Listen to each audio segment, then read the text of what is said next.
U.S. Air Force Captain Rusty.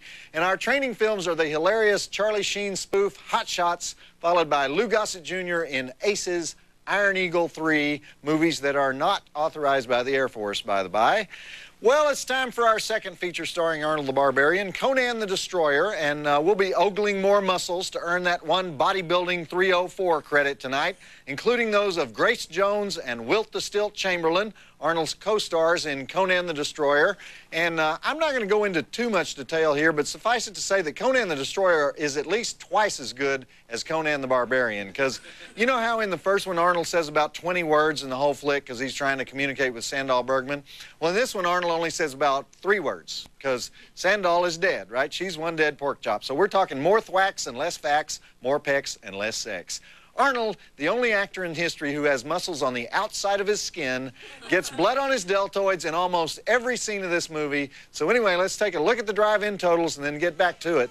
We have 52 dead bodies, 2 breaths, both of them on Conan, 9 gallons of human blood, 1 gallon green lizard blood, 3 beasts, 2 heads roll, 1 ear-to-ear throat-slitting, excellent kung fu, 4 stars. Check it out. Go. Sometimes flicks like this aren't logical, though, and it bugs me, because they want us to think that Wilt Chamberlain is going to kill Conan the Barbarian. Everybody knows that Wilt couldn't even play defense on Bill Russell, right? And if you're watching Wilt, please don't beat me up, because don't make me get nasty, because I'll get all your girlfriends in the same room at the same time. We'll get really vicious on you, Wilt, because Wilt is a guy who claims he slept with 20,000 women, you know? I was going to try to break his record, but you seen the prices lately? Ooh.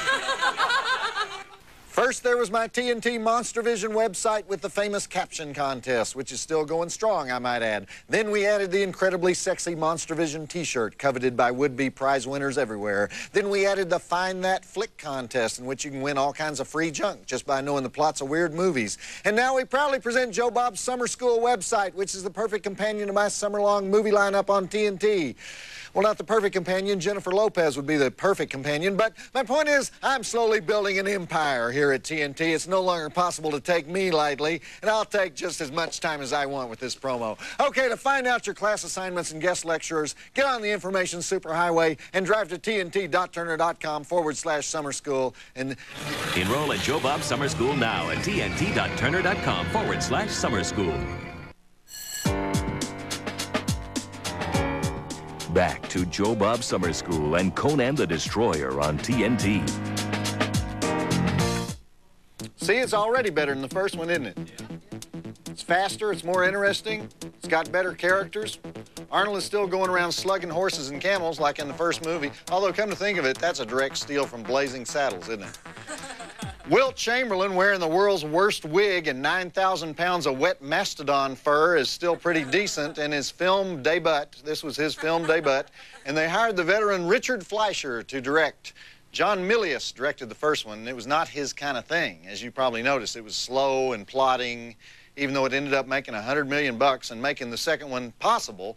But Richard Fleischer, who, he must be in his 80s by now, because he was doing theater in New York back in the 30s, but Richard was kind of known as the master of the big-budget adventure film, like 20,000 Leagues Under the Sea and Fantastic Voyage and Tora, Tora, Tora, and one of our favorites around here, Soylent Green.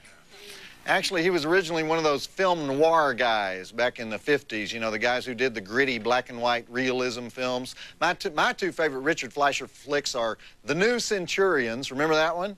And Mandingo. I won't even mention the immortal Amityville 3D. That was a good one, too. Anyway, Richard Fleischer knew exactly what to do with the Conan story, which was to surround Conan with interesting characters and limit his dialogue to 3 words per sequence, basically turn him into a fighting machine.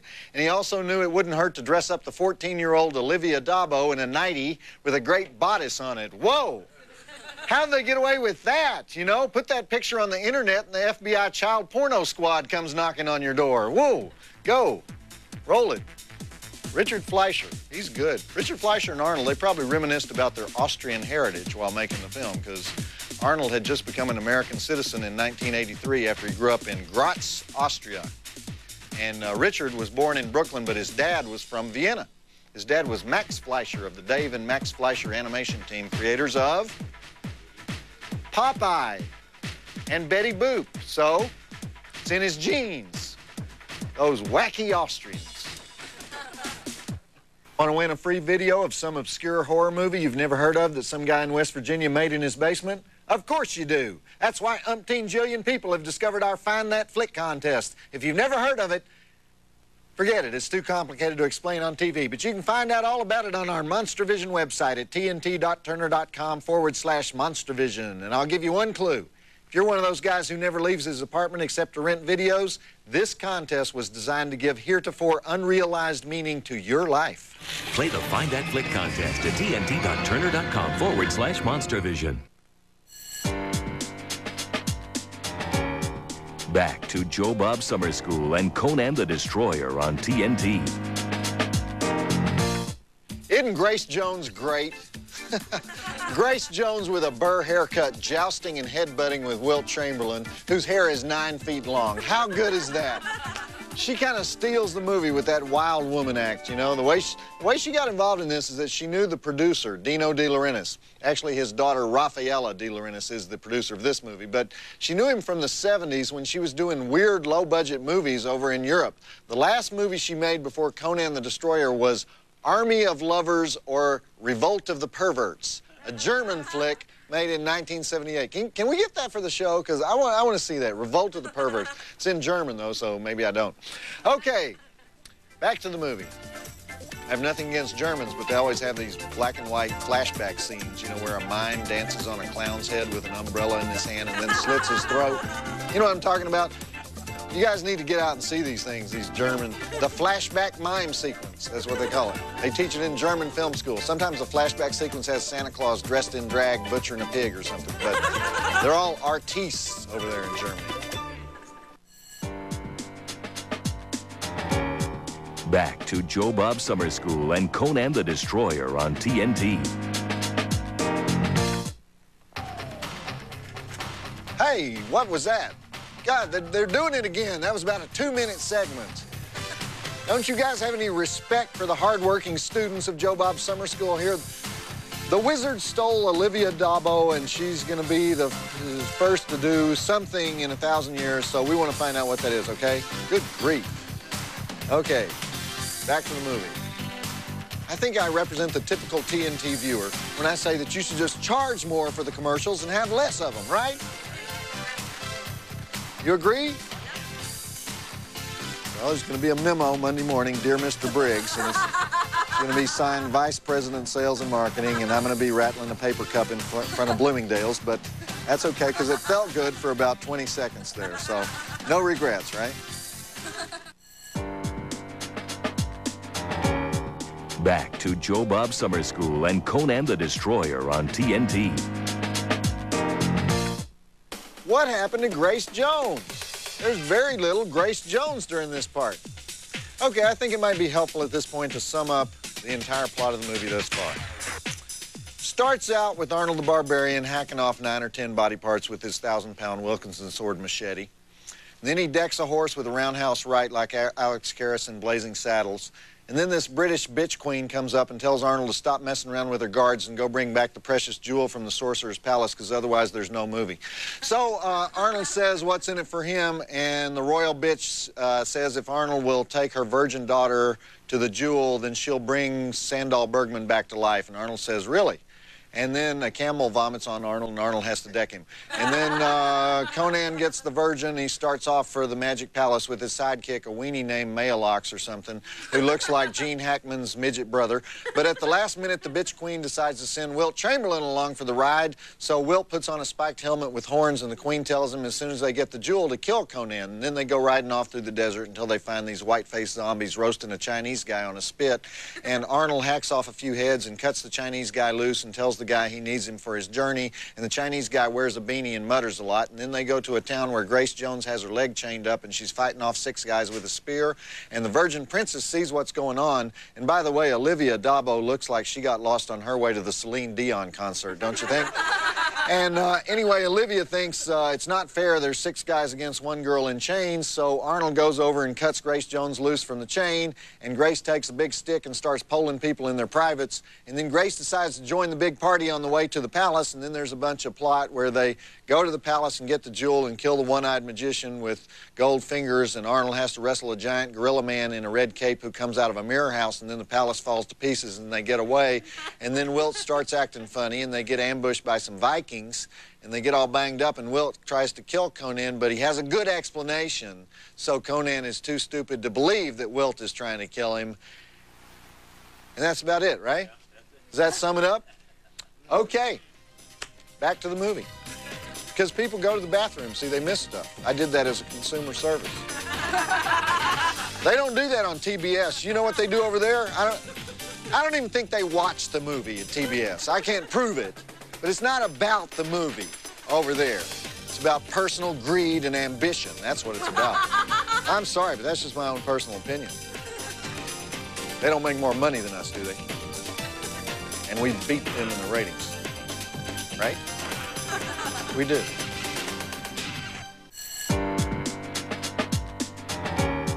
Back to Joe Bob Summer School and Conan the Destroyer on TNT. Wow, a short segment and a lame segment. Olivia Dabo learns how to fight and then asks what sex is. Of course, since 1984, she's learned what sex is, hasn't she? In movies like Greedy and The Last Good Time and Live Nude Girls, this was her first movie ever after training with the London Royal Ballet Theatre. And then she went on to her most famous role as the hippie older sister Karen Arnold on The Wonder Years. The year 1984 was also the year that Arnold Schwarzenegger became a superstar, because this movie came out, and then right after this came The Terminator. Because up till then, he'd struggled well, a little bit. Not as much as the normal person when I say struggle, but he'd struggled as a movie actor. For those of you who don't know by now, Arnold grew up in Graz, Austria, the son of the police chief of Graz, who was a stern man. He was a former member of the Nazi Party. So at the age of 15, Arnold rebelled against his dad, because his dad wanted him to be a professional soccer player, but Arnold wanted to be a pro bodybuilder.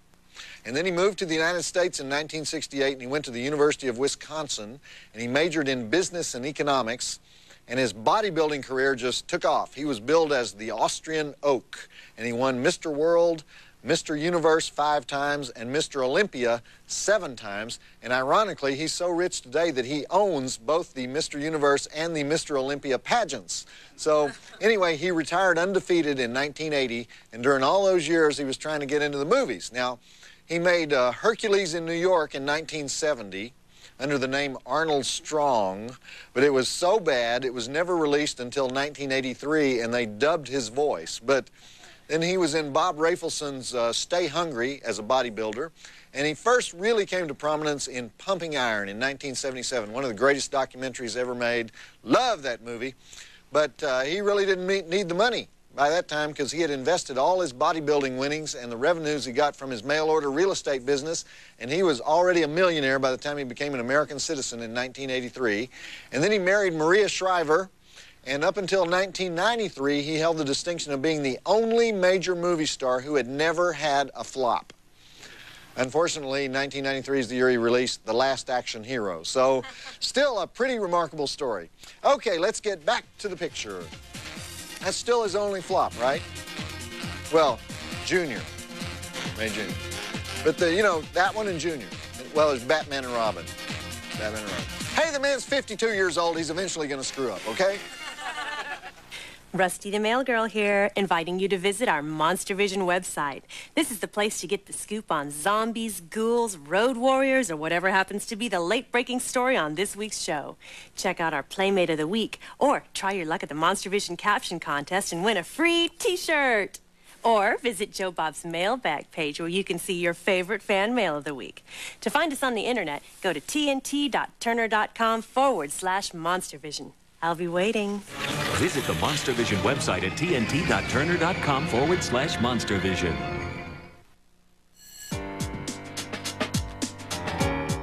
Back to Joe Bob Summer School and Conan the Destroyer on TNT.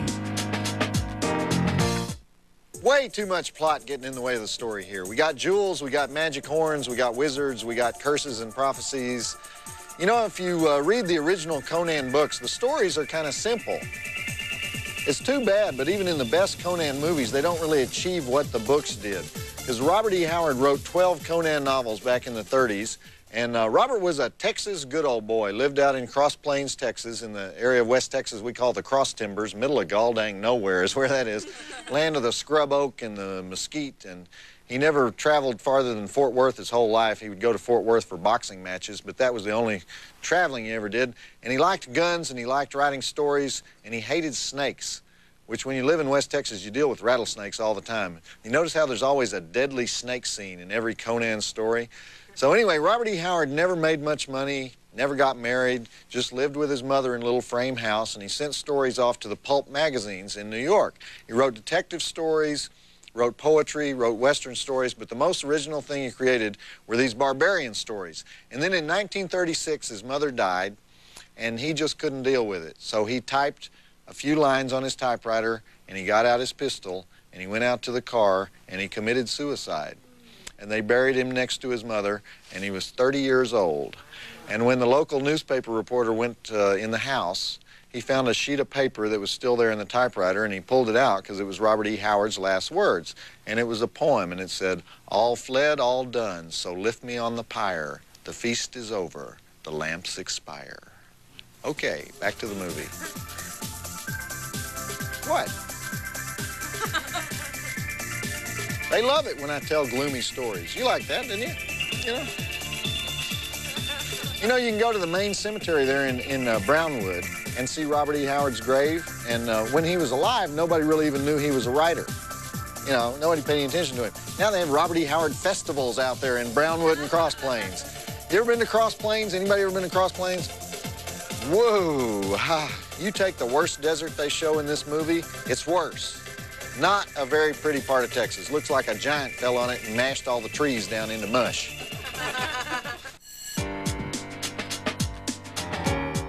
Back to Joe Bob Summer School and Conan the Destroyer on TNT.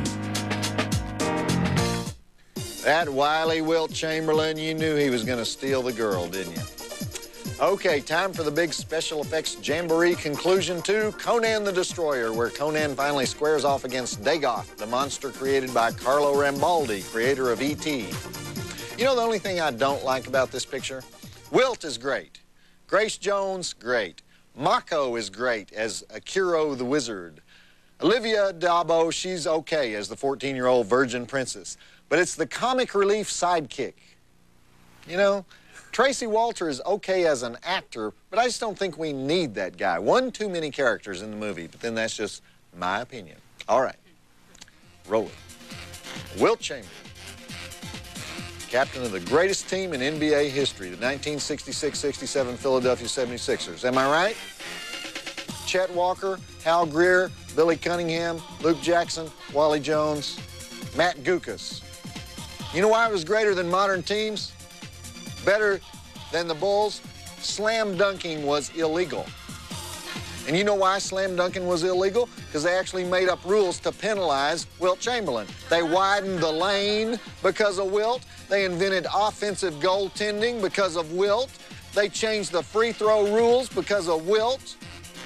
You know, Wilt had one year where he averaged 50.4 points a game. You know how many times he scored 50 points or more in a single game? 118 times. You know how many times he scored 60 points or more? 32 times. 30,000 points in Wilt's career. You know, they said he was a womanizer, you know, but I think he worked harder than he womanized. Because, you know, the estimates were only 20,000 women, so look at your figures. 30,000 points, 20,000 women. Work was a priority with this guy. Back to Joe Bob Summer School and Conan the Destroyer on TNT. So Conan passes up the 14-year-old jailbait virgin queen in order to go his lonely barbarian way. Although I guess in barbarian times there was no such thing as jailbait, right? So let's just not go down that road, okay?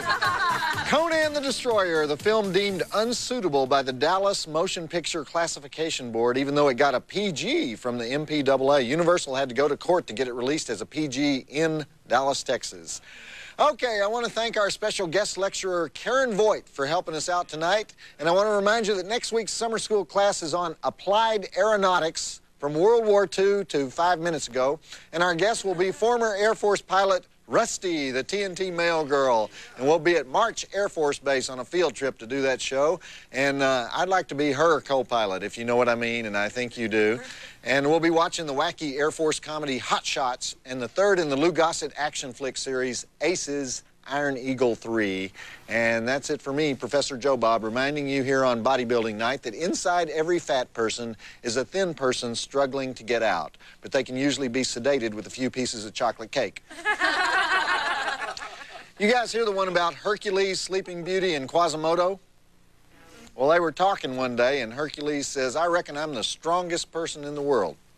And Sleeping Beauty says, well, I reckon I'm the most beautiful person in the world. And Quasimodo says, well, I reckon I'm the ugliest person in the world. So they go down to the Guinness Book of World Records to have their claims ratified. Hercules goes in, and he comes out first, and he's looking very happy, and he says, it's official, I am the strongest person in the world.